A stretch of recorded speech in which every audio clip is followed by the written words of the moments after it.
नमस्कार, आप देख रहे हैं आरजे राम झाझर और मैं हूं पुखराज सिंह। चोरी करना या चोरी को बढ़ावा देना दोनों ही अपराध है। इसी के मद्देनजर 80,000 रुपए की चोरी का सामान खरीदने वाले आरोपियों को पुलिस ने धर दबोचा। देखिए रिपोर्ट।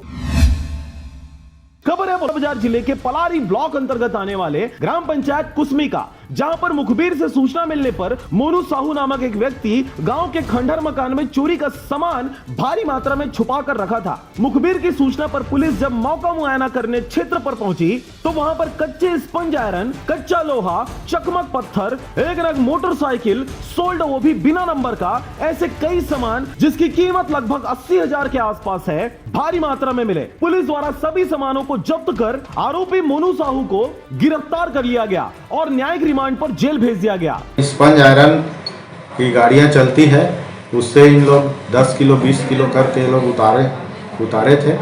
मुखबिर सूचना प्राप्त हुआ तो वहां पर जाकर रेड कार्रवाई किया गया और कुछ 4-5 स्टेपन राड और चौरस राड एंगल सहित एक पुरानी मोटरसाइकिल, टोटल कीमत 80,608 रुपए का इसके कब्जे से बरामद किया गया है। मोनू साहू से कई बार पूछताछ करने के बाद भी अब तक यह मालूम नहीं चल पाया है कि इतने सारे सामान वो कहां से लाया और क्या करने जा रहा था। बलौदाबाजार से धनेश की रिपोर्ट, आरजे राम झाझर।